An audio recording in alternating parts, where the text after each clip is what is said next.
एक चिड़िया ने बताया कि यह 3 बातें जीवन में याद रखने पर कभी औलाद पर संकट नहीं आता, धन की हानि नहीं होती और अपनों से कभी धोखा नहीं मिल सकता। तो दोस्तों, इस कहानी को ध्यान से सुने और समझे। तो चलिए कथा शुरू करते हैं। लेकिन आगे बढ़ने से पहले आपको बता दें कि गरुड़ पुराण में कहा गया है कि कथा हो या सीख, अगर बीच में छोड़ दिया जाता है तो वह पाप की श्रेणी में आता है। तो आपसे निवेदन है कि वीडियो को अंत तक पूरा देखें, और अगर आप एक सनातनी हैं तो वीडियो को लाइक करके चैनल को सब्सक्राइब जरूर कर लें। तो चलिए कथा शुरू करते हैं। पुराने समय की बात है। टीकमगढ़ राज्य के राजा का एक बेटा हुआ था जिसका नाम था सिद्धार्थ राजकुमार। सिद्धार्थ का एक नियम था, वे अपने साथ एक सेवक को लेकर बेस बदलकर रात में नगर में घूमा करते थे और नगर में घटने वाली समस्त घटनाओं को देखकर उन पर मनन किया करते थे। राजकुमार सिद्धार्थ के पिता बहुत वृद्ध हो चुके थे, इसलिए एक दिन उनकी मृत्यु हो जाती है। उसके बाद राजकुमार सिद्धार्थ को ही वहां का राजा बनाया जाता है। राजा बनने के बाद भी राजकुमार ने अपने नगर में घूमना बंद नहीं किया। हां, इतना जरूर था, पहले उनके साथ एक सेवक रहता था, अब वे अपने साथ एक मंत्री को रखते थे। एक दिन राजकुमार सिद्धार्थ और उनके मंत्री बेस बदलकर नगर में घूम रहे थे। जब वे एक गली से होकर गुजर रहे थे तो उन्हें घर के अंदर से कुछ स्त्रियों के बोलने बतला की आवाज आती है। राजा और मंत्री दरवाजे से सटकर खड़े हो जाते हैं और अंदर झांक कर देखते हैं तो उन्होंने देखा कि 3 सुंदर सुंदर युवतियां आपस में बात कर रही थीं। बातों से लग रहा था वे तीनों आपस में बहने बहने हैं। वे तीनों अपनी अपनी पसंद के बारे में बातचीत कर रही थीं। बड़ी बहन कहती है, बहनों, मुझे तो स्वादिष्ट भोजन खाने का बड़ा शौक है। मैं तो अपना विवाह किसी राजा के रसोइये से कराऊंगा, दिष्ट भोजन खाने को मिलता रहे। तब मझली वाली कहती है, हे बहनों, मैं तो अपना विवाह किसी राजा के बड़े अधिकारी से करना चाहती हूं। अगर मेरा विवाह राजा के मंत्री से हो जाए, सेनापति से हो जाए या कोतवाल से हो जाए तो मैं अपने आप को बहुत धन्य समझूंगी। छोटी बहन उनकी बातें सुनकर चुपचाप बैठी रही। तब उन दोनों बहनों ने अपनी छोटी बहन से पूछा कि बहन, तुम चुपचाप कैसी बैठी हो, तुम भी अपनी पसंद बताओ। तो छोटी बहन कहने लगी, बहना, आओ, मेरा काम नौकर चाकर से नहीं चलेगा। मैं तो अपना विवाह राजा से करूंगी ताकि तुम दोनों के पतियों पर मैं हुक्म चला सकूं। और मैं इतना चाहती हूं कि राजा से मेरे एक ऐसा बेटा पैदा हो जो हंसे तो फूल झड़े, रोए तो आंखों से मोती टपके, जिसके एक ओर के केस सोने के हो तो दूसरी ओर के चांदी के, बस ऐसा मेरा सपना है। छोटी बहन की बात सुनकर वे दोनों बहनें ठट्ठ मारकर हंसने लगीं और कहने लगीं, बहन, तू तो हमेशा पागलों की तरह बात करती है। तीनों बहनों की बातचीत राजा और मंत्री द्वार पर खड़े सो रहे थे। तीनों की बात सुनकर राजा को बड़ा आश्चर्य होता है। राजा ने मंत्री से कहा, मंत्री जी, इस घर को अच्छी तरह से पहचान लो और कल सुबह इन तीनों बहनों को दरबार में बुलवा, मुझे इनसे कुछ पूछना है। मित्रों, राजा की आज्ञा का पालन हुआ। अगले दिन मंत्री ने तीनों बहनों को राजा के दरबार में बुला लिया। राजा ने देखा कि उन तीनों में से जो सबसे छोटी बहन थी, जो कह रही थी कि मैं राजा से ब्याह करूंगी, वह बहुत सुंदर थी। राजा उसकी सुंदरता पर मुग्ध हो जाता है। उसके बाद राजा ने उन तीनों से पूछा कि कल रात आप अपने घर में क्या बात कर रही थीं? सच सच बताना, तुम तीनों की बातचीत कल मैंने अपने कानों से सुनी थी। अगर तुमने गलत बोलने की कोशिश की तो तुम्हें राजकीय दंड दिया जाए। अब वे बातें तो उन स्त्रियों के बीच की बातें थीं, उन्हें भला वे राजा के सामने कैसे जाहिर करती। राजा ने जब उस रात की बातों के बारे में पूछा तो वे तीनों शर्मा गई। लज्जा के कारण उनकी जुबान बंद हो गई। राजा के पूछने पर उन्होंने कहा कि हमें कुछ याद नहीं है कि हमने क्या कहा था। राजा ने कहा, आप सब कुछ छोड़कर हमें फिर से वही बातें बताइए और हम तुम्हारी इच्छाओं को पूरा करने का प्रयास करेंगे। इस प्रकार मजबूर होकर के उन तीनों ने रात में हुई बातचीत को राजा के सामने कह सुनाया। तीनों की बातें सुनकर राजा बहुत प्रसन्न हुआ। उसने तुरंत अपने रसोइयों को दरबार में बुलाया और इन तीनों में से जो बड़ी बहन थी, उसका हाथ उस रसोइये के हाथ में दे दिया और कहा, रसोइये से आज से यह तुम्हारी पत्नी है और आज से तुम्हारा यह धर्म है कि तुम इसे स्वादिष्ट भोजन बनाकर खिलाओगे। उसके बाद राजा ने अपना एक मंत्री बुलाया और मझली बहन का हाथ उसके हाथ में दे दिया। छोटी वाली से कहा, कि तुम्हारी यह इच्छा थी कि तुम्हारा विवाह किसी राजा से हो, सो मैं यहां का राजा हूं। तुम्हें मैं अपनी पत्नी के रूप में स्वीकार करता हूं। यह सुनकर के छोटी बहन बहुत प्रसन्न हुई। राजा ने आदेश कर दिया कि अभी इसी समय मेरे विवाह की तैयारी शुरू की जाए। राजा तो उठकर चला गया। उसके बाद राजा के जितने भी कर्मचारी थे वे सब शादी की तैयारी में जुट जाते हैं। उधर उन तीनों बहनों के विवाह की तैयारी होने लगी। छोटी बहन का विवाह बड़ी धूमधाम के साथ वहां के राजा से हो गया। बड़ी वाली का विवाह साई रसोइये से हो गया और बीच वाली का विवाह वहां के एक मंत्री से हो जाता है। तीनों बहनें अपने अपने पतियों के पास रहने लगी। छोटी बहन को रानी बनाकर राजा के महलों में पहुंचा दिया गया। मित्रों, यह देखकर उन दोनों बहनों को छोटी वाली रानी के भाग्य से जलन होने लगी।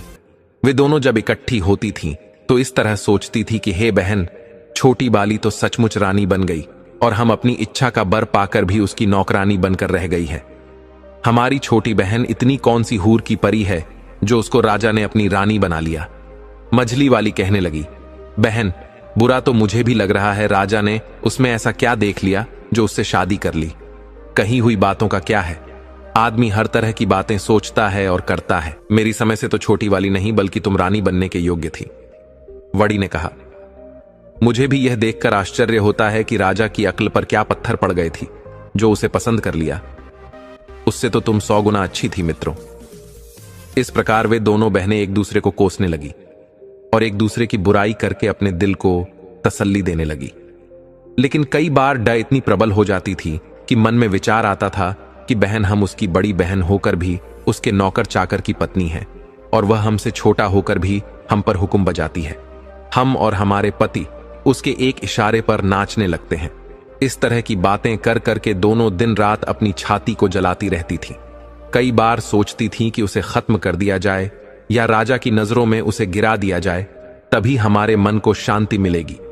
वे दिन रात इसी उपाय में लगी रहती थीं। वे जब भी अपनी बहन से मिलने जाती थीं तो अपनी हैसियत का ख्याल नहीं करती थी, बल्कि वह अपनी बहनों से इस तरह मिलती थी कि उन्हें ऐसा न लगे कि वह उसे नीचा दिखा रही है। लेकिन छोटी बहन अपनी दोनों बहनों से बहुत प्रेम करती थी। सभी लोग जानते थे कि दोनों नौकरों की पत्नियां हैं और उसकी बहन रानी है। मित्रों, कुछ महीनों के बाद रानी को गर्भ ठहर जाता है। यह खबर पाकर राजा को बड़ी खुशी होती है। इधर छोटी वाली बहन से मिलने में दोनों बहनें भी पहुंच जाती हैं और कहती हैं, बहन, इस बात की बड़ी खुशी हुई है कि तुम मां बनने वाली हो। अब तो हम दोनों बहनें ही बच्चे के जन्म तक तुम्हारी देखभाल करेंगे। रानी ने कहा, इससे अच्छी बात हमारे लिए और क्या हो सकती है। तुम मेरी बड़ी बहनें हो, मेरी मां के समान हो।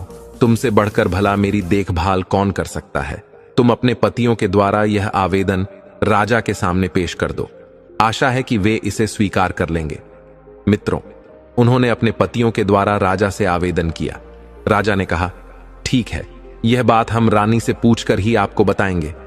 राजा ने अपनी रानी से पूछा तो वो खुशी खुशी तैयार हो गए।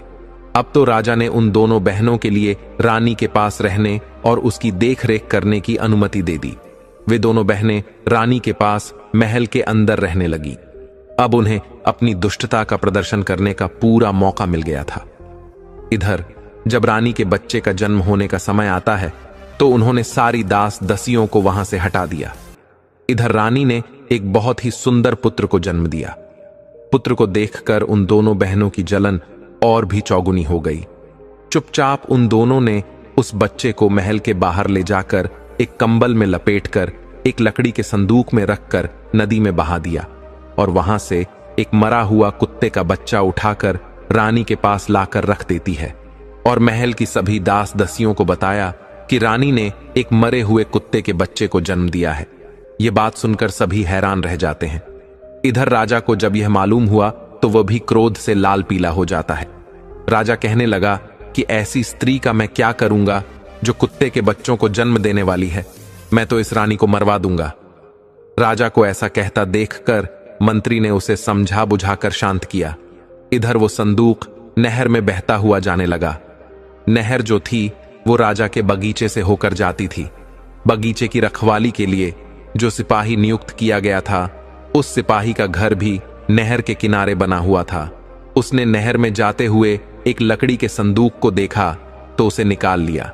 उस संदूक को खोल कर देखा, उसमें एक अत्यंत सुंदर तेजवान बालक लेटा हुआ था। बालक को देखकर सिपाही बड़ा हैरान होता है कि इस बालक को नहर में भला किसने छोड़ दिया है। उस सिपाही ने ज्यादा सोच विचार नहीं किया कि बच्चा नहर में किसने डाला है, क्यों डाला है। उसके भी कोई संतान नहीं थी, इसलिए वह उस बच्चे को उठाकर अपनी पत्नी के पास ले आया और बोला, भाग्यवान, आज हमें भगवान ने एक बच्चा दिया है। बच्चे को पाकर उसकी पत्नी भी बड़ी खुश हो जाती है। उस दिन के बाद बिना किसी से चर्चा किए उस सिपाही की पत्नी उस बच्चे का पालन पोषण करने लगती है। धीरे धीरे 1 वर्ष बीत जाता है। उधर दूसरे वर्ष रानी ने फिर एक और पुत्र को जन्म दिया। इस बार भी उसकी बहनों ने उसी तरह की दुष्टता करके बच्चे को बाहर ले जाकर नहर में फेंक दिया और रानी के पास एक मरी हुई बिल्ली का बच्चा लाकर रख दिया। बिल्ली को देखकर राजा का क्रोध सासवा छूने लगता है। पूरे राज्य महल में फिर से मातम छा जाता है। राजा इस बार रानी को मार देना चाहता था। राजा को अत्यंत क्रोध देखकर मंत्री ने फिर उसे समझाया और रानी को मारने से बचा लिया। अब धीरे धीरे राजा और राजमहल के लोगों की नजरों में रानी के लिए सम्मान कम होता जा रहा था। मित्रों, आपको बता दें, किस बार वह नहर में बहता हुआ बच्चा उसी सिपाही को मिल जाता है। उसने दूसरा बच्चा भी ले जाकर अपनी पत्नी को दे दिया और उसे अपने बच्चे की तरह पालने लगी। कुछ दिनों बाद रानी ने एक और बच्चे को जन्म दिया। इस बार रानी ने एक बेटी को जन्म दिया था, लेकिन उस रानी की दुष्ट बहनों ने उस बेटी को भी पहले की तरह उठाकर नहर में फेंक दिया। वो बेटी भी उसी माली के हाथ लगती है और अपनी बच्ची की तरह उसका भी पालन करने लगते हैं। इधर राजा अपना क्रोध इस बार नहीं रोक पाया, क्योंकि रानी की दुष्ट बहनों ने रानी के पास एक मरी हुई छछूंदर को रख दिया था। राजा सोचने लगा कि इस रानी की वजह से तो हमारी पूरे नगर में बदनामी हो गई है। सब लोग यही कह रहे हैं कि रानी तो कुत्ते बिल्लियों को पैदा करती है। लगता है कोई कुल कलंकिनी राजा के घर में आ गई है। अब तो मैं इसको बिल्कुल नहीं छोड़ूंगा। इधर राजा की मनसा को भली भांति समझने के बाद में उस मंत्री ने हाथ पैर जोड़कर निवेदन करके रानी को मारने से बचा लिया। मंत्री ने कहा, महाराज, इसमें रानी का क्या दोष है? इसे जान से मारने के बाद भी आपके घर में बेटा बेटी नहीं हो जाएंगे। इसीलिए उचित यही होगा कि आप रानी को मारने की बजाय रानी के पास जाना छोड़ दें। राजा ने कहा, मंत्री जी, अगर तुम कहते हो तो मैं रानी को जान से नहीं मारूंगा, लेकिन मैं इसको सजा जरूर दूंगा, और ऐसी सजा दूंगा जो मृत्यु दंड से भी बढ़कर कष्टकाक होगी। इस बार सजा के बारे में मैं तुम्हारी कोई बात नहीं सुनूंगा। इस बार राजा ने एक चौराहे पर एक जेल नुमा महल बनवाया। उसमें एक लकड़ी का पिंजरा रखा हुआ था। उसी पिंजरे में रानी को बंद करवा दिया। राजा ने यह आदेश करवा दिया कि इस चौराहे से जो भी निकल कर जाएगा वो रानी के ऊपर थूक कर जाएगा, और जो व्यक्ति ऐसा नहीं करेगा उसे भी ऐसी ही कठोर सजा दी जाएगी जो इस रानी को दी जा रही है। राजा का यह फरमान मंत्री को बहुत बुरा लगा। मंत्री सोचने लगा कि इस सजा के योग्य तो इस रानी की दोनों बहनें हैं। बेचारी निर्दोष रानी अब तो बिना करे की सजा पाने लगी। उधर रानी के वे तीनों बच्चे उस माली के घर में पलकर बड़े हो रहे थे। माली ने उनकी शिक्षा दीक्षा कराई। धीरे धीरे वे सभी विद्याओं में पारंगत हो गए। इधर धीरे धीरे तीनों बच्चे से आने होते हैं। उधर उस माली और माली की पत्नी की कुछ दिनों बाद मृत्यु हो जाती है। उनके मरने पर उनका अंतिम संस्कार करके तीनों भाई बहन मिलकर उस घर में रहने लगे। दोनों भाइयों को राजा के यहां नौकरी भी मिल जाती है, परंतु उनकी कभी राजा से भेंट नहीं हो पाई थी। एक दिन दोनों भाई शिकार खेलने को जाते हैं। उनकी बहन घर में अकेली थी, सिर्फ उसकी 2 दासियां उसके साथ थीं। उसी समय उसके यहां एक बड़ी मां आती है और उससे कहती हैं, बेटी, मैं तुम्हारे यहां कुछ समय के लिए ठहरना चाहती हूं। लड़की ने तुरंत अनुमति दे दी। लड़की ने बूढ़ी मां को भोजन कराया, उनकी खूब सेवा की। अपने घर के आसपास सुंदर बाग, बगीचे को और तालाब को दिखाया। वहां का सुंदर वातावरण देखकर बूढ़ी मां का भी हृदय खुशी से गदगद हो गया। लड़की ने पूछा, अम्मा, मेरे महल और बाग के बारे में तुम्हारी क्या राय है? क्या कोई और चीज की कमी है जो यहां होनी चाहिए? बुढ़िया ने कहा, बेटी, यह प्रश्न मुझसे ना करो तो अच्छा है। मैं कहूंगी तो तुम कहोगी कि यह 2 टके की बुढ़िया मेरे महल और बाग में नोकस निकालने आ गई। लड़की ने जोर देकर कहा, मैं ऐसा कुछ नहीं कहूंगी। तुम जो कुछ भी कमी इसमें समझती हो वह मुझे बताओ, मैं उसे पूरा करने की कोशिश करूंगी। तब बुढ़िया ने कहा, बेटी, यह सब कुछ तो तुम्हारा ठीक है, किंतु मेरी समझ में यहां पर 3 चीजें और आ जाएं तो संसार में तुम्हारा बाग सबसे सुंदर हो जाएगा, लेकिन उनका मिलना बहुत कठिन है। वो 3 चीजें क्या हैं? ध्यान देकर सुनो।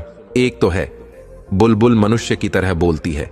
जब वह बोलती है तो उसके आसपास सैकड़ों हजारों चिड़ियां जमा हो जाती हैं और उसके स्वर में स्वर मिलाने लगती है।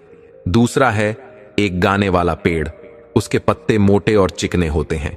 जब हवा चलने पर पत्ते एक दूसरे से रगड़ खाते हैं तो उनसे मधुर संगीत निकलता है। उस संगीत को हर कोई सुनने वाला मुग्ध हो जाता है।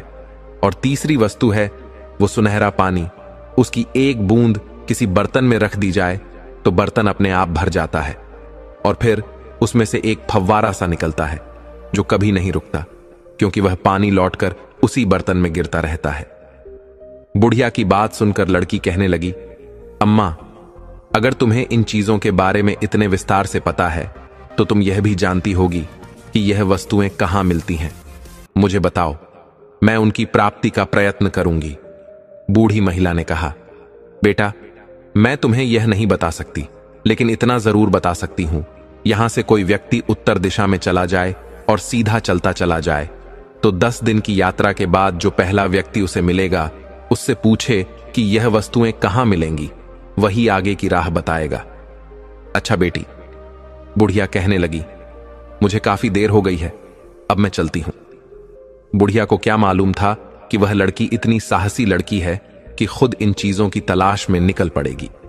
इसलिए उसने विस्तार से वो सब कुछ बता दिया था जो उसे मालूम था। लड़की ने उसकी बताई हुई एक एक बात याद कर ली। इधर दोनों लड़के जब शिकार से लौट कर आते हैं तो अपनी बहन को उदास बैठा हुआ देखते हैं। उन्होंने पूछा, बहन, क्या बात है? आज तुम्हारी तबीयत खराब है क्या, या कोई बात तुम्हारी मर्जी के खिलाफ हो गई है? लड़की ने सिर झुकाकर कहा, नहीं भाई, ऐसी कोई बात नहीं है। भाइयों ने कहा, यह तो तुम झूठ बोल रही हो, कुछ ऐसा तो जरूर हुआ है जो तुम्हें दुख दे रहा है। अगर तुम नहीं बताओगी तो हम तुम्हारे पास से उठकर नहीं जाएंगे। तब लड़की ने देखा कि दोनों भाई बात जानने के लिए अड़े खड़े हैं, तो उसने कहा, मैं तुम्हें इसलिए नहीं बताना चाहती हूं कि जो मैं कहूंगी उसे सुनकर तुम चिंता में और कष्ट में पड़ जाओगे। खैर, जब तुम जिद कर रहे हो तो मैं बता देती हूं। हमारे पिता ने यह महल हमारे लिए बनवाया था और अपनी समझ शेष में सुंदरता और सजावट की कोई चीज की कमी नहीं रखी थी, लेकिन अभी भी इसमें कुछ कमियां हैं। किंतु आज मुझे 3 चीजों के बारे में मालूम हुआ है। अगर वे 3 चीजें इस बाग में आ जाएं तो हमारा महल अद्वितीय सुंदर हो जाएगा। दोनों राजकुमार ने पूछा, बहन, वे ऐसी कौन सी चीजें हैं, हमें शीघ्र बताओ। तब लड़की कहती है, भाइयों, एक तो उम्दा किस्म की बुलबुल जो बोलने वाली हो, जिसका गाना सुनकर हजारों पक्षी इकट्ठे होकर उसके स्वर में स्वर मिलाने लगते हो। दूसरा है गाने वाला पेड़, जिसके पत्तों से पत्ते रगड़ खाकर संगीत निकलता हो।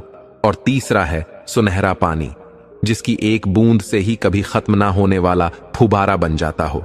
मैं इसी चिंता में हूं कि इन्हें कैसे प्राप्त करूं।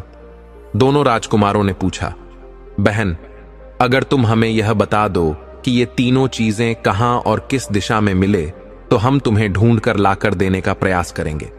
मित्रों, इस प्रकार अगले दिन उनमें से जो बड़ा राजकुमार था वह अस्त्र शस्त्र लेकर घोड़े पर बैठकर वह तीनों चीजें लेने के लिए चल देता है। तो लड़की रोने लगती है और कहने लगी, भैया, मैं कितनी दुष्ट हूं जो अपने शौक के लिए तुम्हें मुसीबत में फंसा रही हूं। मैं अपनी मांग वापस लेती हूं, अब कभी भी इन चीजों का जिक्र नहीं करूंगी, तुम मत जाओ। तब बड़े राजकुमार ने कहा, बहन, एक बार कमर कसकर मैं पीछे नहीं हटता। अगर मैं नहीं जाऊंगा तो हमेशा मेरे दिल में यह बात खटकती रहेगी कि मैं कायर हूं। मित्रों, राजकुमार ने अपनी बहन को एक खंजर दे दिया और कहा कि जब तक यह खंजर ठीक है मैं सकुशल हूं, लेकिन अगर इसमें से खून की बूंदें टपकने लगे तो समझ लेना मैं जीवित नहीं हूं। यह सुनकर के वे दोनों बहन भाई उदास होते हुए कहने लगे, भाई, तुम ऐसी खतरनाक यात्रा पर मत जाओ। लेकिन बड़े राजकुमार ने एक भी नहीं सुनी। उसने फौरन घोड़ा दौड़ा दिया और सीधी उत्तर दिशा की ओर चलता चला गया। चलते चलते 20 दिन का सफर तय कर लिया। तभी उसे एक अजीब सा दृश्य दिखाई दिया। उसने देखा कि एक झोपड़ी सी बनी हुई थी उसके बाहर एक बूढ़ा आदमी बैठा हुआ था। उसके बाल बर्फ की तरह सफेद थे। उसकी दाढ़ी, मूछें और बहुएं इतने बढ़ गए थे कि उसका पूरा शरीर ढक गया था। उसके हाथ और पैरों के नाखून बहुत बड़े बड़े हो गए थे। उसने अपना शरीर एक चटाई से ढक रखा था। उसके ऊपर उसके बाल पड़े हुए थे। राजकुमार देखकर समझ गया कि वह कोई तपस्वी साधु है जो ऐसे दुर्गम और निर्जन स्थान में अकेला बैठा है। जरूर उन चीजों के बारे में यह साधु जानता होगा। राजकुमार घोड़े से नीचे उतरा और उसने उस वृद्ध तपस्वी के पास जाकर प्रणाम किया। तपस्वी ने प्रत्युत्तर में कुछ कहा, लेकिन उनकी आवाज राजकुमार को समझ में नहीं आई, क्योंकि तपस्वी बालों से पूरी तरह ढके हुए थे। राजकुमार ने फौरन अपनी जेब से एक छोटी सी कैंची निकाली और कहा, तपस्वी महाराज, आपके बालों की वजह से आपकी आवाज मेरे समझ में नहीं आ रही है। यदि आप आज्ञा दें तो मैं आपकी दाढ़ी, मूछ और बालों को काट दूं। तपस्वी ने इशारे से कह दिया। हां, राजकुमार ने उनके सारे बाल काट दिए। अब तो साधु का चेहरा बिल्कुल बदल गया था। राजकुमार ने कहा, तपस्वी, यदि मेरे पास दर्पण होता तो मैं आपको जरूर दिखाता कि बालों के कटने के बाद आप बूढ़े से जवान हो गए हो। राजकुमार की ऐसी बातें सुनकर तपस्वी मुस्कुराया और बोला, बेटा, मैं तुम्हारी सेवा से प्रसन्न हूं। अब बताओ, इतनी दूर किस लिए आए हो? मैं तुम्हारी क्या मदद कर सकता हूं? तब राजकुमार ने बताया कि साधु महाराज, मैं बहुत दूर से उम्दा किस्म की बुलबुल गाने वाला पेड़ और सुनहरा पानी लेने आया हूं। आप मुझे बताएं कि यह वस्तुएं मुझे कहां मिलेंगी। राजकुमार की बात सुनकर साधु चुप हो गया। राजकुमार ने पूछा, महाराज, आप चुप कैसे हो गए? कृपया कुछ तो बताइए। यदि नहीं पता है तो आप मना कर दो। तब तपस्वी ने कहा, पुत्र, मुझे पता तो है, लेकिन मैं तुम्हें इसलिए नहीं बताना चाहता कि तुम्हारी सेवा के बदले मैं तुम्हें मुसीबत में डालना नहीं चाहता। वहां का मार्ग बड़ा कठिन है। सैकड़ों लोग वहां गए, लेकिन कोई लौटकर नहीं आया। इसीलिए मैं तुमसे कहता हूं, जहां से आए हो वहां वापस चले जाओ। राजकुमार ने कहा, बूढ़े बाबा, मैं जाने के लिए नहीं आया हूं। मुझे अपना कार्य पूरा करना है। मैंने अपनी बहन को वचन दिया है। इसमें चाहे मेरी जान ही क्यों ना चली जाए। तुम मुझे वहां तक पहुंचाने का रास्ता बता दो, बाकी मैं देख लूंगा। तुम मेरे युद्ध कौशल पर विश्वास करो। तपस्वी ने कहा, बेटे, यही तो मुश्किल है कि तुम्हें युद्ध कौशल दिखाने का अवसर ही नहीं मिलेगा। तुम्हें जो जो शत्रु मिलेंगे वे सामने से मुकाबला नहीं करते हैं, बल्कि छुपे तौर पर वार करते हैं। राजकुमार ने कहा, मैं छुपे तौर पर वार करने वालों से भी निबट अच्छी तरह से जानता हूं। आप मुझे वहां जाने वाला रास्ता बता दीजिए। बस मित्रों, तपस्वी ने उसे बहुत समझाया, लेकिन राजकुमार ने अपनी जिद नहीं छोड़ी। तब तपस्वी ने अपने झोले में से एक गेंद निकाली और कहा, मुझे तुम्हारे जीवन का बहुत अफसोस हो रहा है, लेकिन तुमने जिद पकड़ ली है तो अपना भला बुरा तुम स्वयं ही जानो। तुम घोड़े पर सवार होकर के इधर को जाओ और उस गेंद को भूमि पर गिरा दो। यह गेंद खुद ही लुढ़क लगेगी और तुम के पीछे पीछे चले जाना। जब तक यह लुढ़क रहे तब तक तुम चलते रहना। एक पहाड़ के नीचे जाकर यह गेंद रुक जाएगी। वही एक पेड़ से तुम घोड़े को बांध देना और फिर आगे पहाड़ पर चढ़ने लगना। तुम्हारे दोनों ओर काले पत्थर दिखाई देंगे। तुम उन पर ध्यान मत देना। इस दौरान तुम्हें पीछे से कई आवाजें सुनाई देंगी। तुम्हें कुछ धमकियां, कुछ गालियां सुनाई देंगी। तुम उन्हें अनसुना कर देना। अगर तुमने एक बार भी डर कर पीछे की ओर देखा तो तुम और तुम्हारा घोड़ा दोनों काले पत्थर के रूप में बन जाएंगे। वहां पड़े हुए काले पत्थर वही सब लोग हैं जो इन्हीं चीजों को लेने के लिए गए थे और पीछे लौटकर देखने के कारण वहां पत्थर बन गए। अगर तुम कुशलतापूर्वक पहाड़ की चोटी पर पहुंच गए तो वहां एक वृक्ष पर टंगा हुआ पिंजरा मिलेगा जिसमें गाने वाली चिड़िया मौजूद होगी। उस चिड़िया की बातों से तुम्हें डरना नहीं है, बल्कि उससे तुम उस गाने वाले पेड़ और सुनहरे पानी का पता पूछना। वो चिड़िया तुम्हें बताएगी कि यह चीजें कहां मिलेगी। इन सब चीजों को पाने बाद तुम्हारी राह में कोई खतरा नहीं रहेगा। बेटे, मैंने यह सब तो तुम्हें जरूर बता दिया, लेकिन अब भी मैं यही कहता हूं कि तुम वापस लौट जाओ। मैं साफ साफ देख रहा हूं, तुम वहां तक नहीं पहुंच पाओगे। उससे पहले ही काला पत्थर बनकर रह जाओगे। राजकुमार आगे के लिए चल देता है। तपस्वी ने वो गेंद लड़का दी। गेंद लुढ़कते लुढ़कते उसी पहाड़ी की तलहटी में जाकर रुक गई। वहां से ऊपर जाने के लिए एक बड़ा ही सखरा रास्ता था। राजकुमार ने घोड़े को वहीं बांध दिया और पहाड़ पर चढ़ने लगा। कुछ दूर आगे जाने पर उसे बड़े बड़े काले काले पत्थर दिखाई दिए। उन पत्थरों के बीच 5 कदम ही आगे बढ़ा होगा, तभी पीछे से कुछ आवाजें आनी शुरू हो जाती हैं। वे आवाजें उस राजकुमार को धमका रही थी। कोई आवाज कह रही थी, कौन है बेवकूफ जो आगे जा रहा है। कोई आवाज कहती थी, पकड़ो इसे। कोई कहती थी, यह कितना बड़ा दुष्ट है, इसे पकड़कर मार डालो। कोई उस पर चीखती थी, कोई चिल्लाती थी, कोई कहती थी, इसे घेर लो, जरूर ये उस चिड़िया को चुराने आया है। राजकुमार ने उन आवाजों की उपेक्षा की और तेजी से आगे के लिए बढ़ने लगा, लेकिन वह जितना आगे बढ़ रहा था उतनी ही आवाज तेज होती जा रही थी। उसके कानों के पर्दे फटने लगे, दिमाग सुन्न हो गया। तपस्वी ने उसे जो बताया था वो उसके दिमाग से निकल गया और एक बार वो मुड़कर पीछे देखने लगा। जैसे ही उसने पीछे देखा तो वो घोड़ा और राजकुमार दोनों काले पत्थर के बन जाते हैं। इधर अपनी बहन को राजकुमार जो खंजर देकर गया था कि मेरी मृत्यु होने पर इस खंजर से खून टपकने लगेगा। राजकुमारी उस खंजर को रोजाना म्यान से निकालकर देखती थी, लेकिन उधर जैसे ही राजकुमार काला पत्थर बना वैसे ही उसे खंजर से खून टपकने लगा। यह देखकर राजकुमारी जोर जोर से रोने लगी, सिर पटक पटक कर कहने लगी, हाय भैया, मेरी नादानी से तुम्हारी जान चली गई। न जाने किस मनहूस घड़ी में वो कमबख्त बुढ़िया यहां आई थी। वो ना यहां आती और ना मैं इस झंझट में पड़ती। मैंने उसके साथ अच्छा व्यवहार किया, लेकिन उसने मुझे लालच में डाल दिया। हे भगवान, तू मेरे भैया को जिंदा घर लौटा दे, चाहे मेरी मौत भेज दे। भैया ना रहे तो मैं चिड़िया और पेड़ और उस पानी का क्या करूंगी। मुझे कुछ नहीं चाहिए, मुझे सिर्फ मेरा भाई चाहिए। लड़की को रोता देखकर उसका दूसरा भाई भी रोने लगता है और कहने लगा, बहन, अब रोने धोने से कोई फायदा नहीं। मैं जो कहता हूं तुम वो करो। मैं पता लगाऊंगा कि भैया किस प्राकृतिक कारण से मरे, या किसी शत्रु ने उन्हें घेर कर मारा है। किसी ने उन्हें मारा होगा तो मैं उसे जिंदा नहीं छोड़ूंगा। भैया की मौत का बदला जरूर लूंगा। बहन ने अपने उस दूसरे भाई को बहुत समझाया और उसे रोकने का प्रयास किया, मगर वह भी नहीं रुका। बहन बोली, मैंने एक भाई तो खो दिया है, दूसरे को मौत के मुंह में नहीं जाने दूंगी। बड़े भैया तुमसे कोई कम बहादुर नहीं था, लेकिन फिर भी वो मुसीबत में पड़ गए। वो तो मुझे अपनी कुशलता का हाल जानने के लिए खंजर भी देकर गए थे। तुम्हारा हाल मुझे कैसे पता चलेगा। तब दूसरे राजकुमार ने अपनी बहन को एक मोतियों की माला दी। उसने कहा, देखो बहन, इस माला के सारे मोती अलग अलग हैं। जिस दिन इनके मोती एक दूसरे से चिपक जाएंगे तो समझ लेना कि मैं दुनिया में नहीं हूं।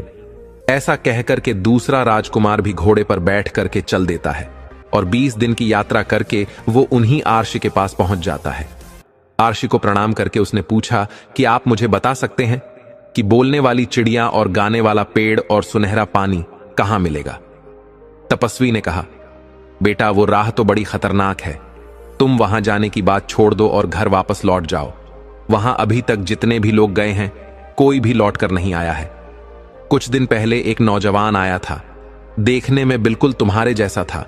मैंने उसे भी बहुत समझाया, वह भी नहीं माना और वह भी अभी तक लौट कर नहीं आया है। तब राजकुमार ने जवाब दिया, वो मेरा बड़ा भाई था और यह मैं जानता हूं कि अब जीवित नहीं है, लेकिन मैं यह नहीं जानता कि वह कैसे मरा है। किसी प्राकृतिक कारण से मरा है या किसी दुश्मन ने उसे घेर कर मारा है। तब वह सिद्ध तपस्वी कहता है, मैं तुम्हें बताता हूं, बहुत से आदमी मेरी चेतावनी के बावजूद भी उस रास्ते पर चले जाते हैं और काले पत्थर बन जाते हैं। तुम्हारे भाई के साथ भी यही हुआ है। तुम मेरी बात मानो और घर लौट जाओ, वरना तुम भी काले पत्थर बनकर रह जाओगे। लड़के ने कहा, तपस्वी जी, अब मैं तो बता आगे निकल आया हूं, पीछे लौट के जाने के बारे में मैं नहीं सोच सकता। आप मुझे रास्ता बताइए। तपस्वी ने कहा, बेटी, अगर तुम जिद करते हो तो जाओ, इस गेंद के पीछे पीछे चले जाओ, यह गेंद तुम्हें मंजिल तक पहुंचा देगी। इतना कहकर तपस्वी ने वह गेंद लड़का दी। वह गेंद उस राजकुमार को पता बताती हुई लुढ़क हुई चली जा रही थी। राजकुमार उसके पीछे पीछे चलता गया। कुछ देर चलने के बाद वो गेंद एक पहाड़ की तलेटी में जाकर रुक गई। दूसरे राजकुमार ने घोड़ा वहीं पर छोड़ा और उस पहाड़ी के ऊपर चढ़ने लगा।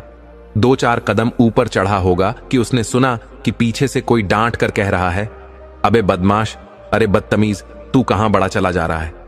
रुक जा कमबख्त, मैं तुझे सजा देता हूं। गाली सुनकर के दूसरे राजकुमार को क्रोध आ जाता है। उसका खून खौल उठा।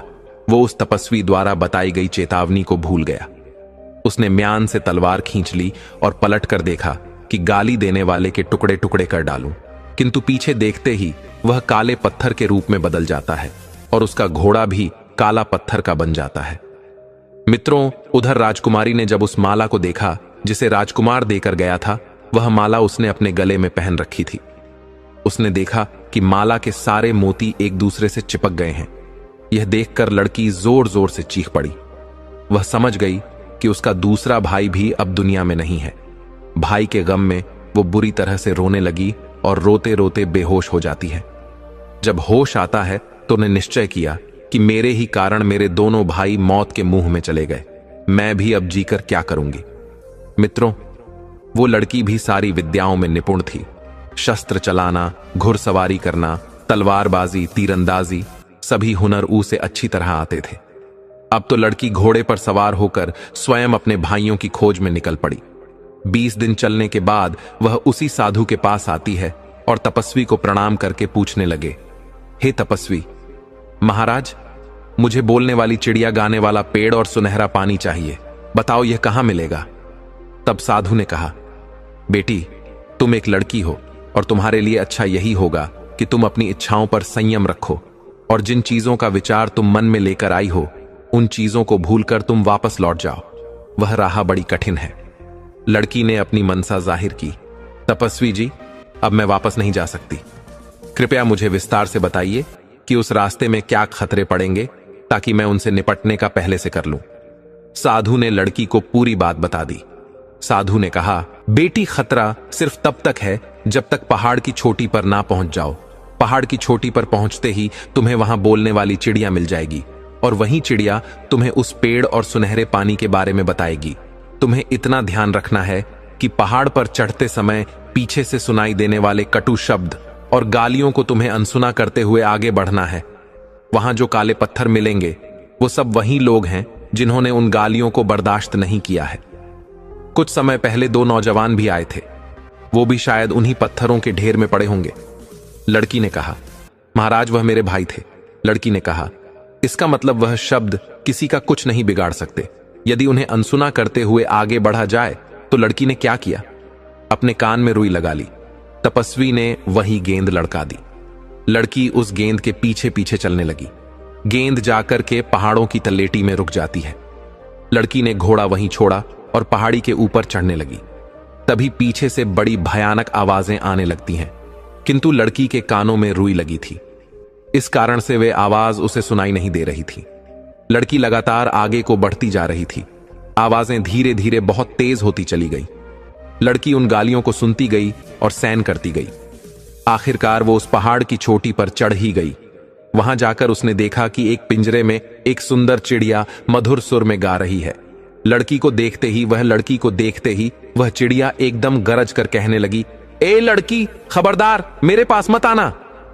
चिड़िया की डांट फटकार सुनकर राजकुमारी हंसने लगी और उसने दौड़कर उस चिड़िया का पिंजड़ा उठा लिया और कहने लगी, चिड़िया रानी, आज से मैं तुम्हारी मालकिन हूं।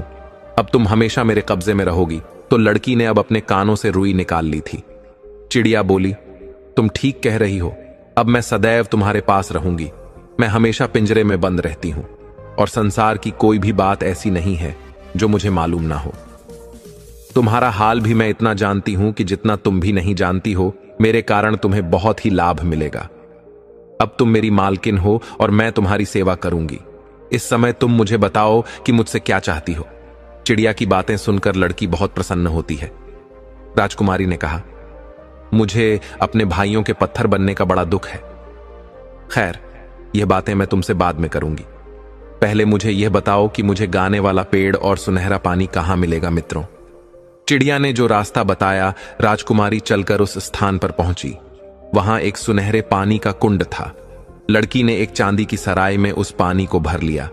फिर उसने चिड़िया से गाने वाले पेड़ के बारे में पूछा तो चिड़िया ने कहा, तुम्हारे पीछे की ओर जो बड़ा सा जंगल है, इसी में वो गाने वाला पेड़ मिलेगा।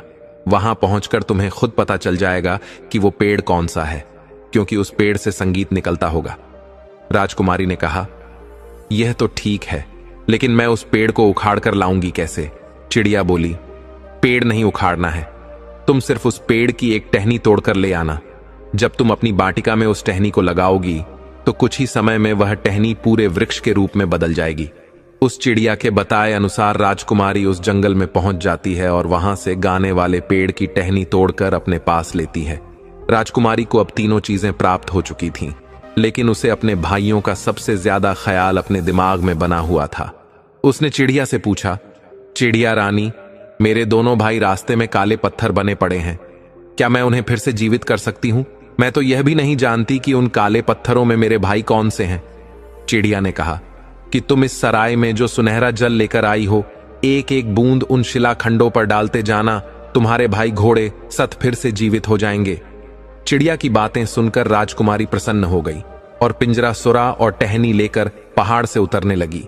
जहां जहां उसे काले पत्थर दिखाई दिए, उसने उन पर एक एक बूंद सुनहरा जल छिड़क दिया, जिससे जितने लोग पत्थर के बन गए थे, घोड़े सहित सब अपने असली रूप में आ जाते हैं। उन्हीं पत्थरों के बीच उनके दोनों भाई भी पड़े थे। भाइयों को जीवित देखकर राजकुमारी एकदम उनसे लिपट कर रोने लगी। कहने लगी, भाइयों, मुझे चिड़िया पानी और पेड़ की टहनी मिल गई है। इनसे मिलने से ही तुम फिर से जीवित हो पाए हो, और यहां पड़े जितने भी काले पत्थर थे, मैंने सबको जीवित कर दिया है। मित्रों, वे सब राजा राजकुमार राजकुमारी का धन्यवाद करने लगी कि तुमने हमें जीवन दान दिया है। हम आजीवन तुम्हारे आभारी रहेंगे और तुम्हारी आज्ञा का पालन करेंगे। राजकुमारी बोली, मैंने तुम लोगों पर कोई एहसान नहीं किया है। मैं अपने भाइयों को जिंदा करना चाहती थी। उसमें अगर तुम्हारा भी लाभ हो गया तो यह तो बड़ी खुशी की बात है। अब तुम लोग अपने अपने निवास स्थानों के लिए चले जाओ। मित्रों, इधर राजकुमारी और उसके दोनों भाई अपने अपने घोड़े पर सवार होते हैं। दोनों राजकुमारों ने एक एक चीज ले ली। एक ने पानी की सराय ले ली, तो दूसरे ने गाने का पेड़, और राजकुमारी ने चिड़िया का पिंजरा ले लिया। बाकी जितने भी लोगों को राजकुमारी ने जीवन दान दिया था, वे सब उनके पीछे पीछे चलने लगे। राजकुमारी और दोनों राजकुमार जब तपस्वी साधु की कुटिया पर उनका धन्यवाद करने के लिए आए तो साधु अपनी कुटिया से गायब हो चुके थे। वो तपस्वी इतने ही काम के लिए वहां मुद्दतों से बैठा हुआ था। उन तपस्वी साधु की सहायता से ही आज राजकुमारी को तीनों चीजें प्राप्त हुई थीं। राजकुमारी अपने दोनों भाइयों के साथ अपने घर पर आ जाती है और उसके मकान के सामने जो उसके बगीचे का हिस्सा था, राजकुमारी ने उसे उस भाग में उसे बोलने वाली चिड़िया के पिंजरे को लटका दिया। चिड़िया ने जैसे ही बोलना शुरू किया, उसके आसपास हजारों पक्षी आकर के जमा हो गए और वो चिड़िया के सुर में सुर मिलाने लगी। राजकुमारी ने थोड़ी दूर पर उस गाने वाले पेड़ की टहनी भी लगा दी थी। कुछ ही दिनों में वह विशाल पेड़ भी तैयार हो गया। अब हवा चलने पर उसके पत्तों की रगड़ से उसमें संगीत की धुनी फूट थी। राजकुमारी ने एक संगमरमर के पत्थरों से बाग में एक कुंड बनवाया। उस कुंड में वो सुनहरा पानी डाल दिया। कुछ ही देर में वो पानी से कुंड भर गया और उसमें से एक पानी का फुबारा उठकर खड़ा हो गया। मित्रों, कुछ ही समय में उस बगीचे की चर्चा पूरे शहर में होने लगी। सारे शहर के लोग तमाशा देखने के लिए राजकुमारी के बाग में आने लगे। धीरे धीरे पूरे शहर के लोग उन तीनों को जान गए और सब लोग राजकुमारी और उसके भाइयों से बहुत प्रेम करने लगे। एक दिन दोनों राजकुमार शिकार खेलने के लिए जाते हैं। सहयोग से उसी समय उसी जंगल में वहां का राजा भी शिकार खेलने के लिए आता है। अचानक दोनों राजकुमार राजा के सामने आ जाते हैं। दोनों राजकुमारों ने राजा को प्रणाम किया। वे दोनों राजकुमार इतने सुंदर थे कि उनकी सुंदरता को देखकर राजा उन्हें देखता ही रह जाता है। उसने उनका नाम और निवास स्थान पूछा। दोनों राजकुमारों ने हाथ जोड़कर कहा, महाराज, हम लोग आपके भूतपूर्व सिपाही के पुत्र हैं। हमारे पिता अब इस दुनिया में नहीं है। हम दोनों अपनी बहन के साथ जंगल के किनारे उस महल में रहते हैं जो मेरे पिता ने आपसे अनुमति लेकर बनवाया था। हमें वो इसलिए अच्छे वातावरण रखते हैं कि बड़े होकर के हम आपकी सेवा करें। राजा ने कहा, यह तो ठीक है, लेकिन लगता है तुम यहां शिकार खेल रहे थे। क्या तुम्हें मालूम नहीं था? यह साई शिकारगाह है और यहां कोई शिकार नहीं खेल सकता। दोनों राजकुमारों ने निवेदन किया, क्षमा करें महाराज, हमारे पिता की असम मौत हो गई है। हमारा निर्देशक कोई नहीं है, इसलिए हम लोगों का ज्ञान अधूरा है और अन्य नौजवानों की तरह हमसे भी भूल हो जाती है। मित्रों, राजकुमारों की राय भरी बातें सुनकर राजा मुस्कुरा जाता है।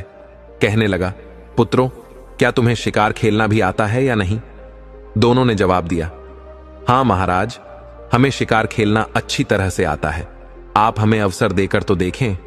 तब राजा ने कहा, ठीक है, हम तुम्हें अवसर देते हैं। तुम हमें शिकार खेलकर दिखाओ मित्रों। दोनों राजकुमारों ने थोड़ी ही देर में खक, शेर और एक रीछ का शिकार करके राजा के सामने लाकर रख दिया। राजा उन दोनों राजकुमारों की वीरता देख बहुत खुश होता है और कहने लगा, हे पुत्रों, मैं तुम्हें तुम्हारी वीरता से अलग नहीं करना चाहता, इसलिए मैं चाहता हूं कि तुम लोग मेरे साथ महल में चलो, मेरे साथ भोजन करो।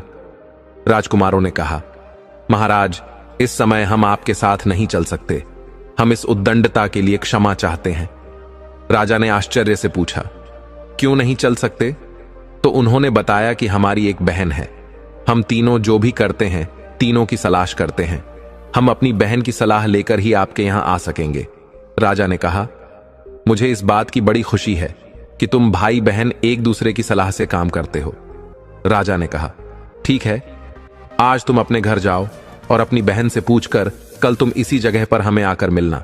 इस प्रकार दोनों राजकुमार राजा से आज्ञा लेकर अपने घर चले आते हैं, लेकिन वह उस घटना के बारे में बातचीत करना अपनी बहन से भूल गई। अगले दिन जब वे फिर उसी जंगल में शिकार खेलने गए तो राजा ने फिर पूछा कि तुमने अपनी बहन से सलाह ली या नहीं? राजा के पूछने पर वे दोनों घबरा जाते हैं, एक दूसरे की ओर देखने लगे। उन्होंने कहा, महाराज, हमसे भूल हो गई, हम इस बात की चर्चा करना भूल गए। राजा ने कहा, कोई बात नहीं है, आज नहीं तो कल पूछ लेना।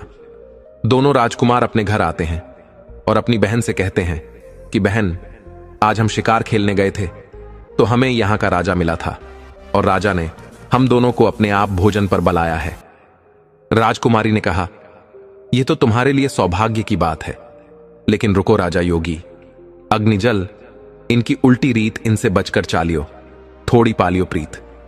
मैं उस बोलने वाली चिड़िया से पहले पूछ लूं कि राजा का निमंत्रण हमें स्वीकार करना चाहिए या नहीं। राजकुमारी फौरन चिड़िया का पिंजरा लेकर अपने कमरे में आई और पूछने लगी कि चिड़िया रानी, तुम्हें तो सारी बातें पता है, तुमसे कोई बात नहीं छुपी है और तुम सलाह हमेशा सही होती है। मुझे तुमसे एक सलाह लेनी है। मेरे दोनों भाइयों को राजा ने अपने यहां भोजन पर बुलाया है, बताओ तुम्हारी इसमें क्या राय है? चिड़िया ने कहा, मालकिन, तुम्हारे भाइयों को राजा की आज्ञा जरूर माननी चाहिए। राजा पूरे राज्य का मालिक होता है, उनका मेहमान बनने में इन दोनों को किसी प्रकार की कोई हानि नहीं होगी। वे शौक से जाएं। लेकिन दोनों राजकुमार राजा के लिए भी अपने घर भोजन का निमंत्रण देकर जरूर आए। राजकुमारी ने पूछा, हे चिड़िया, मुझे एक बात और बताओ, मेरे भाइयों के निमंत्रण पर अगर राजा हमारे घर आएगा तो मुझे राजा के सामने निकलना चाहिए या नहीं? चिड़िया ने कहा, इसमें कोई हर्ज नहीं है राजा। हर बात से अपनी प्रजा के लिए पिता के समान होता है और पिता के सामने जाने में किसी भी तरह की झिझक नहीं होनी चाहिए। चिड़िया से पूछने के बाद राजकुमारी ने अपने दोनों भाइयों को राजा के निमंत्रण पर जाने का आदेश दे दिया। दोनों राजकूट जाकर उसी जंगल में राजा से मिलते हैं और बोले, महाराज, हमें आपका निमंत्रण स्वीकार है, लेकिन हम आपका निमंत्रण तभी स्वीकार करेंगे जब आप भी हमारा निमंत्रण स्वीकार करेंगे। मित्रों, इस प्रकार राजा उन दोनों राजकुमारों को अपने महल में बुलाकर ले जाता है और उन दोनों की खूब अच्छे से खातिरदारी करता है। राजा ने उनकी इतनी अच्छी खातिरदारी की कि कई दरबारी और सरदारों को ईर्ष्या तक होने लगी। किन अजनबियों के प्रति राजा इतना दयावान क्यों है? राजा के सभी कर्मचारियों को इस बात पर बड़ा ही आश्चर्य हो रहा था। सब लोग यह सोचकर हैरान थे, किन अपरिचित का इतना सम्मान क्यों हो रहा है। दोनों राजकुमारों के रंग रूप, आचार व्यवहार से सभी प्रभावित थे। उनमें आपस में बातें होती थीं कि राजा ने जिस रानी को पिंजरे में कैद कर रखा है, अगर उसके पेट से बच्चा पैदा होता तो आज इतने ही बड़े बालकों के रूप में होता। मित्रों, इधर जब राजा महल में आता है तो भोजन का समय हो जाता है। दास दसियों ने सोने के पात्रों में भोजन परोसा। राजा ने उन दोनों कुमारों को भोजन करने के लिए बैठने को कहा। दोनों राजकुमार बड़े ही संस्कारी थे। राजा ने उनकी कई तरह से परीक्षा लेकर देख लिया, लेकिन हर परीक्षा में खरे उतरे। राजा सोचने लगा, ऐसी कुशाग्र बुद्धि के वीर शहजादे अगर उसके होते तो कितना अच्छा होता। उनके प्रति राजा का आकर्षण बढ़ता जा रहा था। भोजन के बाद राजा उन्हें अपने मनोरंजन के कक्ष में लेकर जाता है और काफी देर तक उनसे बातें करता है। उनकी बातें सुनने से उसका जी नहीं भर रहा था। राजा ने गायन विद्या और वादन आरंभ करने का आदेश दिया। अपने काल के सर्वश्रेष्ठ गायक वादक को वहां उपस्थित कराया और उन्होंने अपनी श्रेष्ठ कला का प्रदर्शन किया। फिर नाच गाने का इंतजाम किया। नृत्यांगना ने मनमोहक नृत्य दिखाकर सभी को प्रसन्न कर लिया। नाटककार ने नाटक किए। यह कार्यक्रम कई घंटों तक चलते रह। उसके बाद जब संध्या होने को आई तब दोनों कुमारों ने राजा से अपने घर जाने की आज्ञा मांगी और राजा से कहा कि महाराज, अब आप भी हम दोनों गरीबों की कुटिया में पधार कर हम पर कृपा करें। राजा ने उनका निमंत्रण स्वीकार कर लिया और बोला, मुझे तुम्हारे यहां कुछ आकर प्रसन्नता हुई है। मैं तुम्हारी बहन से जरूर मिलना चाहूंगा। इस प्रकार दोनों राजकुमार अपने घर चले आते हैं। घर आकर उन्होंने अपनी बहन को बताया कि राजा ने सबके समक्ष हमारा बड़ा सत्कार किया और यह भी वादा किया कि कल शिकार से लौटकर वह हमारे घर जरूर आएंगे। अब हमें राजा की योग्य उत्तम भोजन की व्यवस्था करनी होगी। राजकुमारी ने कहा कि तुम चिंता मत करो, मैं बोलने वाली चिड़िया से सलाह लेकर सारा प्रबंध कर दूंगी। फिर वह चिड़िया का पिंजरा अपने कमरे में लेकर जाती है। उसने चिड़िया को पूरा हाल बताया तो चिड़िया ने कहा, मालकिन, यह तो बड़े सौभाग्य की बात है कि राजा साहब तुम्हारे घर आ रहे हैं। तुम उनके स्वागत सत्कार का जो भी प्रबंध कर सको वो उत्तम ही होना चाहिए, किंतु मेरे कहने से तुम एक विशेष भोजन बनाओ। तुम खीर का गाढ़ बनाना और उसके ऊपर मेवा की तरह जगह जगह मोतियों को बिछा देना। राजकुमारी बोली, यह कैसा व्यंजन हुआ? यह तो हंसों का नाम तो सुना था कि मोती खाते हैं, पर राजा मोती खाएगा यह समझ में नहीं आया। फिर इतने मोती मिलेंगे कहां? चिड़िया ने कहा, उसकी तुम चिंता मत करो। तुम्हारे बगीचे की पूर्व दिशा में एक पेड़ खड़ा है। उसी पेड़ की जड़ में, उस पेड़ की जड़ को तुम खुदवान तो उससे ढेर सारे मोती मिल जाएंगे। चिड़िया के कहने के अनुसार दो नौकरों को ले जाकर राजकुमारी ने उस पेड़ की जड़ को खुदवा। या तो उस पेड़ की जड़ में एक सोने का संदूक निकला जिसमें तरह तरह के आभूषण और सुंदर मोती भरे हुए थे। राजकुमारी यह देखकर बहुत खुश होती है। अब उसे चिड़िया पर बहुत अधिक विश्वास हो गया था। इधर राजकुमारी ने मकान की ऐसी सफाई कराई कि मकान चमकने लगा। समय दोनों राजकुमार बढ़िया कपड़े पहनकर घोड़ों पर सवार होते हैं और शाही शिकार गांव में पहुंच जाते हैं। शिकार गांव में कुछ देर तक उन्होंने राजा के साथ रहकर शिकार खेला, किंतु उस रोज गर्मी अधिक थी। धूप बहुत तेज पड़ रही थी, इसलिए उस दिन उन दोनों ने शिकार खेलना जल्दी खत्म कर दिया और अपने सैनिकों को वापस भेज दिया। राजा अपने दोनों सैनिकों के साथ उस कुमार के घर आता है। उधर जब राजा उनके द्वार पर आया तो राजकुमारी ने हाथ जोड़कर राजा को प्रणाम किया। राजकुमारों ने बताया कि यह हमारी बहन है। राजा ने राजकुमारी के सर पर हाथ रख दिया और वह राजकुमारी की सुंदर सूरत को काफी देर तक निहारता रहा। राजकुमारी की सूरत को देखकर राजा को कुछ याद सा आ रहा था कि उसकी सूरत जरूर किसी से मिलती जुलती है, मगर वह समझ नहीं पा रहा था कि उसकी सूरत किससे मिलती है। उसके बाद राजकुमारी राजा को अपने घर के अंदर बुलाकर ले जाती है और अपने घर की प्रहिस्से को, बाग बगीचे को राजा को दिखाती है। राजा ने पूरा भवन देखकर कहा, तुमने अपने महल की सजावट और रख रखा बहुत अच्छे ढंग से किया है। अब मुझे अपना बाग भी दिखाओ। कोई आदमी मुझसे तुम्हारे बाग की बहुत तारीफ कर रहा था। यह बाग तुम्हारे पिता के द्वारा लगाया हुआ था। राजा बाग को गौर से देखने लगता है। उस बाग में सब कुछ तो सुंदर था, लेकिन उस बाग के बीच में जो फुबारा था, राजा की नजर उस पर जम गई। उस फुबार केर सुनहरा पानी काफी ऊंचाई तक उछल रहा था। राजा ने पास में जाकर देखा तो हैरान रह गया। तब तक उसे एक पेड़ से बहुत सुंदर संगीत की धुनी सुनाई देने लगी। राजा कहने लगा, लगता है इन्होंने अपने बगीचे में गाने बजाने वालों का भी इंतजाम कर रखा है, क्योंकि बाग से बड़े ही सुंदर संगीत की धुनी सुनाई दे रही थी। तो राजा ने उनसे पूछा, क्या सचमुच तुमने गाने बजाने वालों का अपने बाग में प्रबंध कर रखा है? तो राजकुमारी हंसकर कहने लगी, महाराज, यहां कोई गवैया नहीं है। हमारे बगीचे में एक पेड़ है, इसके पत्तों की रगड़ से संगीत निकलता है। मित्रों, राजा उसे देखकर हक्का भक्का रह जाता है। वास्तव में पेड़ से संगीत निकल रहा था। राजा ने कहा, यह तो बड़ी अजीब सी चीज है। इनके जैसी चीजें तो मैं कल्पना भी नहीं कर सकता। तुमने यह कहां से पाई है? राजकुमारी ने कहा, महाराज, यह मत पूछो कि हमने कहां से पाई हैं। इन्हें मौत के मुंह से निकालकर हम लाए हैं। राजकुमारी ने राजा से कहा, मेरे पास एक और अजीब चीज है जिसे आप और देख लें। वो एक चिड़िया है जो आदमी की तरह बोलती है, और जब यह गाती है तो सारे पक्षी जमा हो जाते हैं और इसके सुर में सुर मिलाते हैं। राजा उस चिड़िया को बड़े ही गौर से देखने लगा। जब वह चिड़िया को देखता है तो फिर उसे बीती हुई बातें याद आने लगती हैं।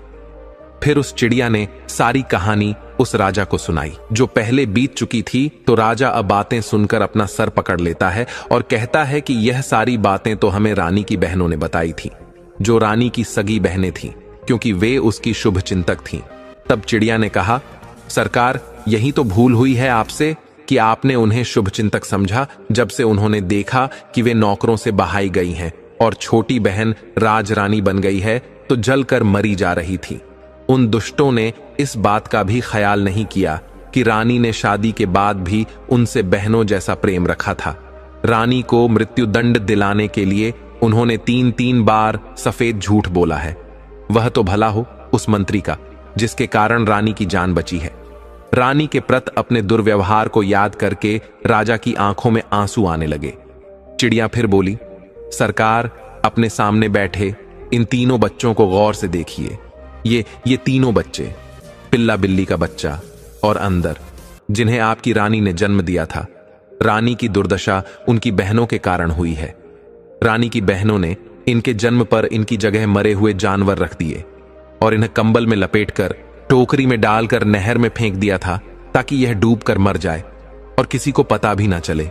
किंतु भगवान को इन्हें जीवित रखना था। आपके दरबार का जो माली था उसने इन तीनों को नहर से निकलवा लिया क्योंकि उसके कोई संतान नहीं थी। इसलिए उसने इनका लालन पालन किया और अपनी संतान की ने पाल पोछ कर बड़ा किया। इन्हें भली प्रकार की शिक्षा दिलाई और इनके लिए यह महल बनवाया है सरकार। यह तीनों कोई और नहीं, आपकी रानी की संतानें हैं। तब राजा ने चिड़िया से कहा, चिड़िया, तुझे मैं किस तरह से धन्यवाद दूं? दुश्मनों की दुष्टता और रानी का निर्दोष होना मेरे सामने आज तुमने स्पष्ट कर दिया है। मेरे बच्चों को तूने पहचानवाया है। मैं बराबर सोचता था कि इन लड़कों के प्रति मन में अकारण ममता क्यों उपजती है। मैं उनकी बातों पर नाराज क्यों नहीं हो पा रहा हूं। इस प्रकार राजा ने अपने तीनों बच्चों को गले लगा लिया। चारों की आंखों में आंसुओं की धार बहने लगी। आज अपने बच्चों से मिलकर राजा बड़ा खुश होता है। राजा को ऐसा लग रहा था जैसे उसकी आत्मा लौट आई हो। फिर उसके बाद सबने मिलकर भोजन का आनंद लिया। कुछ देर बातें करने के बाद राजा ने कहा कि अब मैं महल को जाता हूं, कल फिर वापस आऊंगा। कल तुम लोगों को मेरे नहीं बल्कि अपनी माता के स्वागत के लिए तैयार रहना है। उसके बाद महल में रहने के लिए भी आपको चलना है। महल में पहुंचकर राजा ने मंत्री को बुलवाया और उसने उसकी खूब प्रशंसा की कि तुम कितने बुद्धिमान मंत्री हो, तुम्हारे कारण रानी की जान बची थी। फिर उसने रानी की बहनों की दुष्टता का वर्णन मंत्री के सामने किया।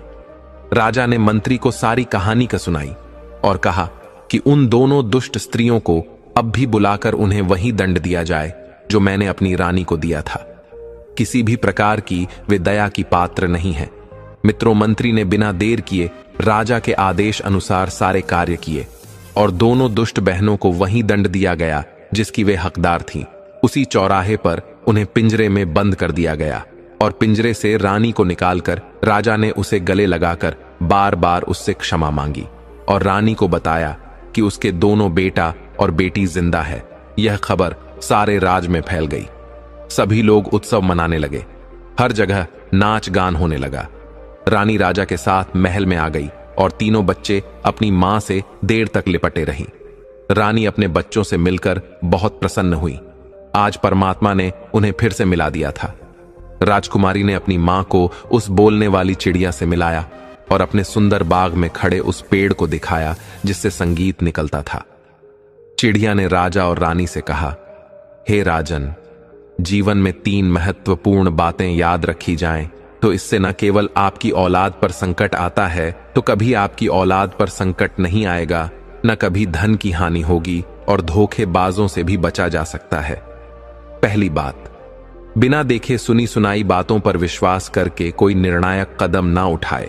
अगर किसी को सजा देने की बात हो तब कभी सुनी सुनाई बातों पर विश्वास नहीं करना चाहिए। हमेशा अपनी आंखों से देखकर या कसौटी पर रखकर ही उचित कदम उठाना चाहिए। कई बार इस तरह के निर्णय से निर्दोष दोषी बन जाते हैं और गुनहगार बच जाते हैं। किसी भी काम में संयम और विवेक से निर्णय लेना चाहिए, चाहे वह धन के मामले हो या रिश्तों के जल्दबाजी या अंधविश्वास से बचना चाहिए। अपने निर्णयों से संतुलित रहना और सही समय पर सही निर्णय लेना आपको आर्थिक हानि से बचा सकता है और अपनों से धोखे की संभावना को कम कर सकता है। नंबर 2, कितना ही घनिष्ठ मित्र हो उस पर भी विश्वास नहीं करना चाहिए। हमेशा विश्वासी ही धोखा देता है।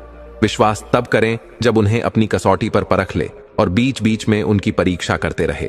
नंबर 3, लोग धोखा इन 3 कारणों से देते हैं: ईर्ष बस, लोभ बस और अपमान बस। हमेशा ईर्ष रखने वालों से दूर रहिए। लोभी, लालची और कामी लोगों से दूरी बनाकर रखिए और किसी का अपमान मत करिए। आप हमेशा और आपका परिवार सदैव धोखों से और संकटों से बचा रहेगा। कभी धन की हानि नहीं होगी।